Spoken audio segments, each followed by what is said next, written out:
Several Ontario teacher unions spent the summer months negotiating. Joining us now to detail how the latest dealings might affect the new school year, here's Ashley Csanady, reporter with the National Post. And Ashley, we are delighted to have you as our first guest for this, our 10th season here on TVO. Thanks for being here. Well, it's great to be back. You know Sam Hammond well. He is the head of the Elementary Teachers Federation of Ontario, and here is Sam addressing delegates at an ETFO convention on the 20th of August. Roll it, please. ETFO members will not participate in any field trips, will not participate in fundraising activities, will not perform or participate in any activities, meetings, or training related to school or board improvement plans. They will not participate in board professional development, not respond to any electronic communication from the principal or vice principal outside of the instructional day, except where the safety of students is involved. This is phase 2.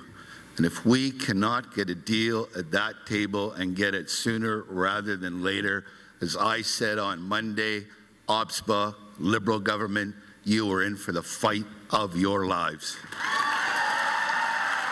OPSPA being the Public School Boards Association. Okay, the secondary school teachers came to a tentative agreement. The Catholic school teachers came to a tentative agreement. Why not the elementary teachers? I think that's the question everyone wants to know. We've seen this before where the elementary teachers have historically dug in their heels and actually ended up worse off. In the 2008 round of negotiations, they missed out on a raise because of that actually Premier Kathleen Wynne gave back to them after she became Premier to settle the last round of talks. So this is something ETFO's historically done. We heard a lot in that clip about what ETFO's not doing, and I think one really important thing is something that they are doing. Which is? Extracurricular activities, not yet part of their Work to Rule campaign. I believe that would be phase 3, probably not a full walkout. And I think they learned their lesson from 2012 when they did hold back on our extracurricular activities and a lot of public opinion turned against them. So there won't be Meet the Teacher nights, there won't be field trips, but there will be, say, after school soccer. Their grievances, though, go back a long way because they've always felt as elementary teachers that they were somehow paid less and disrespected more compared to other teacher unions. Do you know if that's a fair observation on their part? I think it's an interesting observation.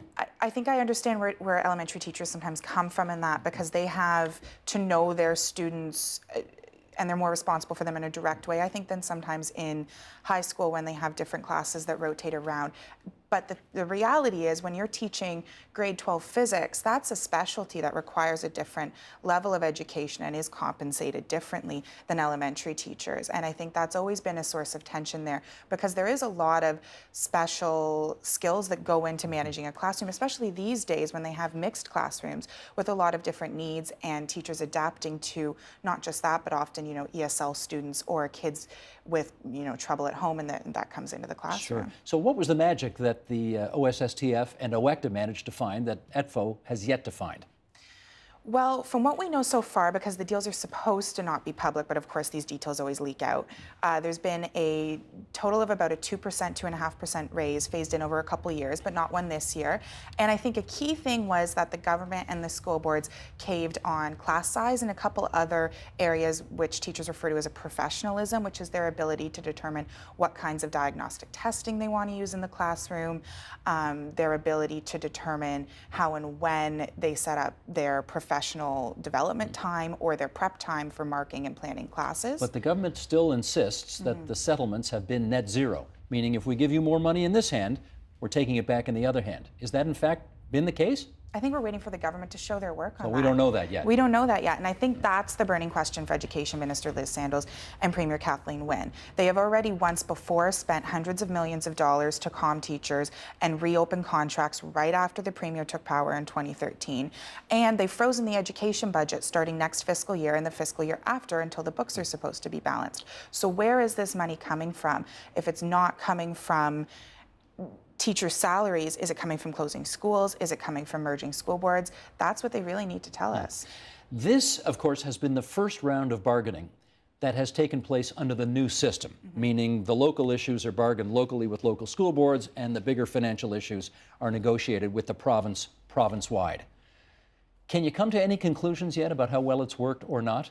Well, I don't think it worked quite as well as people had hoped. I think they thought it would make it a smoother process. But I think like any sort of negotiation, which are inherently process-driven and bogged down in details, the new bargaining framework added a whole set of negotiations for the negotiations. They essentially had talks to discuss what they were going to talk about, and that took months. So from my understanding, they really didn't start digging into substantive issues such as money and classroom size until the late spring, but really even the summer.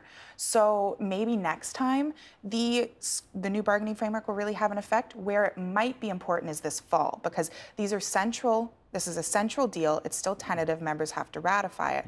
But then the local boards and the local school boards also need to, the local school boards and the unions also need to negotiate the local contracts. And in the last round of talks, that became a really difficult area. And with the new bargaining framework, the hope is that will be streamlined. So where it might have bogged down the central talks, we might see a smoother fall because of. These are tentative agreements that have been reached so far. Are you hearing anything at all that suggests that the membership won't support these agreements? Well, the leadership seems very confident that they will. OECTA in particular, their local presidents have endorsed the deal. But there is some chatter online among the grassroots members in both these unions that they don't like the deal. So it's not a done deal yet. So it's then. not a done deal yet. And, you know, the local negotiations are important, and those can cause strikes, and they have in the past. We got 2 minutes left, two last things. I know everybody says it's not about the money. And usually when people say it's not about the money, it's about the money. What conclusions have you come to in this case about whether or not it's about the money? I think it's a little bit about the money, but I think that it's also, for teachers, a lot about their prep time and their classroom size, because that's a lot to do with their workload and what they can handle and how much they can help their kids. And I think for teachers that really does matter. But I think that one of the problems with the whole process is the idea that why are we trading classroom experience for money and vice versa? Those should, of course, both be part of the deal, but should they really be a back and forth and placed on the same level? Because I think classroom size and what teachers are paid are separate issues that should be treated separately. Okay, in our last half minute, there were a lot of threats that parents unhappy with the new sex ed curriculum would pull their kids out of school today, and we would see a mass exodus across the province in that regard.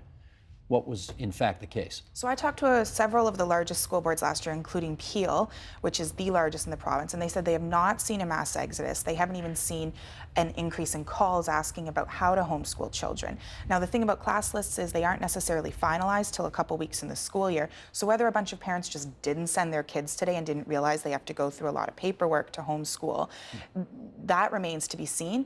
But from what the boards are saying, they have not had an increase in requests about homeschooling, despite a lot of anecdotal reports we've seen in the media. Gotcha. Ashley, as always, thanks for visiting us at TVO today and helping us out with this. Thanks for having me. Help TVO create a better world through the power of learning. Visit supporttvo.org and make a tax-deductible donation today.